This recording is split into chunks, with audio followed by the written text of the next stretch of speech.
ಇನ್ನು ಮಾರ್ಚ್ 3ರಿಂದ ವಿಧಾನಮಂಡಲ ಜಂಟಿ ಬಜೆಟ್ ಅಧಿವೇಶನ ಆರಂಭವಾಗುತ್ತೆ. ಸದನದಲ್ಲಿ ಜಂಟಿ ಹೋರಾಟ ಮಾಡೋದಕ್ಕೆ ಈಗ ಬಿಜೆಪಿ ಮತ್ತು ಜೆಡಿಎಸ್ ಕೂಡ ನಿರ್ಧಾರವನ್ನು ಮಾಡಿದೆ.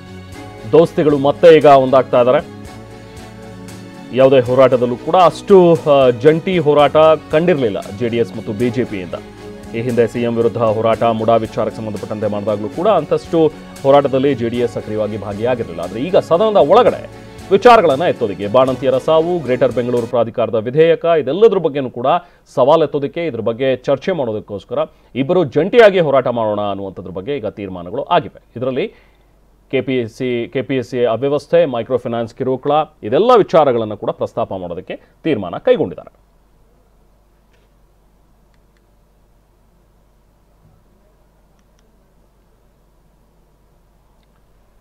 ಒಟ್ಟಿನಲ್ಲಿ ಬಿಜೆಪಿ ಮತ್ತು ಜೆಡಿಎಸ್ ನಾಯಕರು ಇಬ್ಬರು ಕೂಡ ಪ್ರತಿಕ್ರಿಯೆಯನ್ನು ಕೂಡ ಕೊಟ್ಟಿದ್ದಾರೆ. ಒಟ್ಟಾಗಿ ಹೋರಾಡುವ ಒಂದು ನಿರ್ಧಾರವನ್ನು ನಾವು ಮಾಡಿದ್ದೀವಿ ಅನ್ನುವಂಥದ್ರ ಬಗ್ಗೆನೂ ಕೂಡ ಈಗಾಗಲೇ ಅವರು ತೀರ್ಮಾನವನ್ನು ತಿಳಿಸಿದ್ದಾರೆ.